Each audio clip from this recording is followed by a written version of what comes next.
दिनों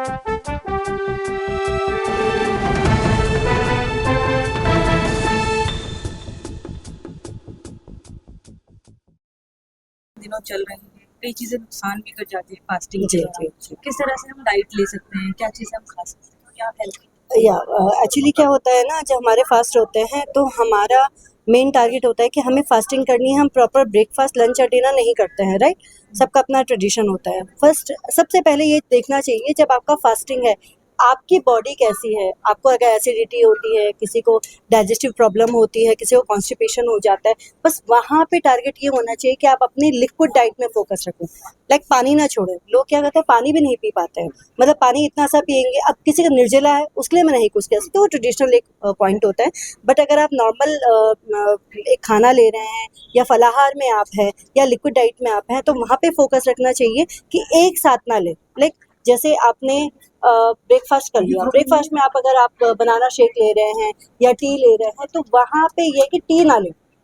टी और gastric problem करता है। लोग क्या करते हैं, हाँ चाय पी लेते हैं, चाय पी लेते हैं। नहीं, चाय उस समय तो मेरे अकॉर्डिंग सही नहीं होती। हाँ, वहाँ पे आप ग्रीन टी, हर्बल टी, इन चीज़ों को फोकस में रख सकते हैं। अब लोग क्या करते हैं, ब्लैक टी बनाते हैं, तो घर में वो होममेड ब्लैक टी बनाते हैं, तो कितने गंदी तरीके से बनाते हैं। वो कैफीन जो हमारा निकोटीन जो चाय पत्ती होती है उसको उबाल देते हैं, तो वो गलत है।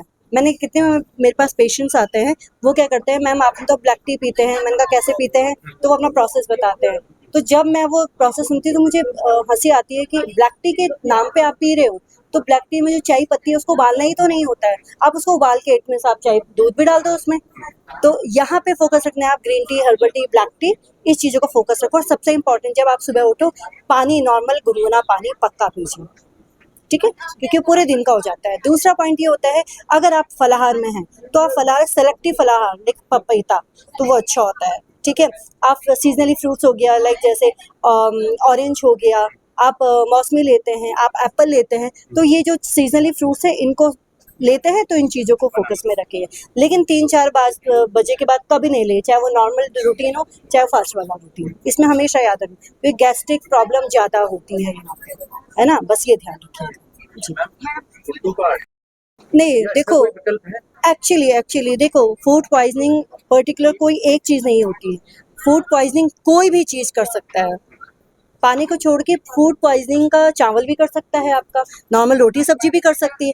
वो बशर्ते डिपेंड, आप अंडे खा लो, अंडे भी प्रॉब्लम कर सकते हैं। आप डिपेंड करता है कि आप किस डोज में खा रहे हैं, आप कौन सा प्रोडक्ट खा रहे हैं। अब लोग अगर जैसे जितनी भी दुकानें हैं शॉप्स में, वो क्या करते हैं, राइट, वो क्या करते हैं, वहाँ पे थोक में ले लेते हैं। या तो वो पुराना हो सकता है, अकॉर्डिंग टू मी। वो जो चीज़ उनने कुट्टे के आटे की अगर ये बात हो रही है, तो मे बी वो बहुत पुराना हो। वो पुराना क्या हो, कौन से स्टोर में रखा है, फफूंदी ना जमी हो, ध्यान नहीं दिया है, उसका कलर क्या है, वो डिपेंड करता है। अब आपका एक तो आपका पूरा फास्ट, ऊपर से आपने ये चीज़ खा ली, ऊपर से वो बहुत पुराना लोकल होगा, थोक में ले लिया तो वो खुला ले लिया। खुले में काफ़ी चीज़ें होती है, खुला है तो चूहा आ गया, कॉकरोच आ गया, उसने ही खा लिया हो। अब किसी को क्या पता चल रहा। तो इट मीन्स आप जो भी प्रोडक्ट लो, जो भी चीज़ लो, वहाँ पे सेलेक्टिव सोच समझ के लिया करो, वो कोई भी चीज़ हो। फूड पॉइजनिंग पर्टिकुलर कुट्टे की आटे ये है जो इसमें जो प्रॉब्लम चल रही है, पर कुट्टू का आटा हो गया, चाहे वो कोई भी चीज़ हो, फूड पॉइजनिंग कोई भी चीज़ कर सकती है और किसी भी बंदे को कर सकती है। मैम ठीक कैसे है, पता चल सकता है कि ये फूड पॉइजनिंग के लक्षण हैं, कैसे पता चल सकता है, क्योंकि हाँ आम तौर पर जी जी दस्त जी, और ये उल्टी की शिकायत हाँ एक्चुअली क्या कुछ हो सकता है। अलग अलग, हाँ एक्चुअली फूड पॉइजनिंग का जो मेन जो सिम्टम्स होते हैं, वो वॉमिटिंग होना। पहले तो ये भी हो सकता है, मे बी उसको चक्कर आ गया, मे बी उसे गला चोक हो गया, उसके स्टमक प्रॉब्लम हो गई। ये भी चीज़ एक फूड पॉइजनिंग का एक रीज़न होता है। दूसरा क्या है, अगर आपके सिर में दर्द हो रहा है या वो गैस्ट्रिक का भी प्रॉब्लम हो सकती है, लेकिन पर्टिकुलर जो 2-3 सिम्टम्स है अगर फूड पॉइजनिंग की है, तो वो पेट में दर्द होना, लूज मोशंस होना, वॉमिटिंग होना, है ना, इन चीज़ों का, गला बैठ जाना, है ना, ये चीज़ें भी हो सकती है। बदलते मौसम को भी इसका एक कारक मान सकते हैं। कई बार हम देखते हैं मे बी यस, ऑब्वियसली देखो होता क्या है, जब प्रॉपर एक सीजन आ जाता है, जैसे एक सीजन आ रहा है, एक आने वाला है, तो जो अभी प्रेजेंटली है वेल एंड गुड, लेकिन जब वो चेंज होता है दूसरे सीजन में, तो वहाँ पे प्रिकॉशंस लेना बहुत जरूरी है, क्योंकि अभी प्रॉपर गर्मी नहीं आई है, प्रॉपर सर्दी नहीं आई है, समझ रहे हैं। तो यहाँ पे जो ये सीजनल इम्यूनिटी सबसे इंपॉर्टेंट चीज़ रखती है इस टाइम पे। इम्यूनिटी डाउन है तो आपको प्रॉब्लम्स कर सकता है। किसी को थ्रोट इन्फेक्शन होता है, किसी को जो ये सीज़न चेंज हो रहा है उसकी हवाओं से भी प्रॉब्लम्स हो सकती हैं, तो वो एलर्जी का एक माना जाता है। बस यहाँ पे आपकी इम्यूनिटी आपको स्ट्रॉन्ग करनी होती है। इम्यूनिटी के लिए सबसे इंपॉर्टेंट चीज़, जैसे कहते हैं ना, जो आप अच्छा खाओगे तो अच्छा आपका जीवन होगा। तो वेल एंड गुड कि आप अपनी डाइट में, मेन इंपॉर्टेंट है जो सीजनली फ्रूट्स हो गए, सीजनली जो आपकी सब्जियां हो गई, आप डिटॉक्स वाटर को अपनी डाइट में पक्का लीजिए। डिटॉक्स वाटर, मैं खुद इस चीज़ को फील करती हूँ। डिटॉक्स वाटर क्या होता है आपकी बॉडी में, क्योंकि आजकल हर चीज़ सही नहीं है, प्योर चीज़ कुछ नहीं मिल रही, तो डिटॉक्स वाटर क्या करती है, आपकी बॉडी का जो डिटॉक्सिफिकेशन है, जो टॉक्सिक चीज़ें हैं, वो धीरे धीरे बाहर निकलती है। लाइक फैटी लीवर से, हर बंदा फैटी लीवर हो, चाहे पतला हो चाहे मोटा हो, वहाँ पे प्रिकॉशंस लेना जरूरी ये है, क्योंकि हम दवाई भी खा रहे हैं।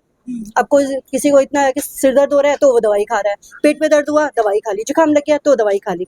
वहाँ पे पहले तो ये चीज़ें होनी जरूरी है, आपकी इम्यूनिटी तभी एक स्ट्रॉन्ग पॉइंट में मानी जाती हैं। मेन इंपॉर्टेंट है डिटॉक्स वाटर बनता कैसे है। पहला पॉइंट, धनिया, पुदीना, तुलसी और कड़ी पत्ता जो होता है वो हर बंदे के पास पाया जाता है, हर फैमिली में पाया जाता है। ये 4 चीज़ें, 3-4 पत्ते आप लेके, देन दूसरा उसमें लेमन के जो निचोड़ा हुआ होता है, जो बचा होता है वो डाल दीजिए, या लेमन स्लाइस करके डाल दीजिए, निचोड़ना नहीं है उसको। हाँ, ये ध्यान रखिएगा। दूसरा क्या, कांच के जार में, या तो कांच का जार हो या कांच का बड़ा सा बॉटल हो, ठीक है, उसमें डालना है। और मेथी, आप इसमें योर विश, आप चिया सीड्स भी डाल सकते हैं, आप अजवाइन डाल सकते हैं, आप मेथी सीड्स डायबिटिक वाला हो गया वो डाल सकते हैं। उसमें आप करेला का जो एक ड्रॉप है या करेले का जो वाटर है वो डाल सकते हैं, कड़े काट के वो आप डाल सकते हैं। ये है, एक दिन पहले डाल दिया, फिर दूसरे दिन आपको 3 बार यूज़ करना है, breakfast, lunch and dinner, that's it. ठीक ठीक। अब एक चीज और बोली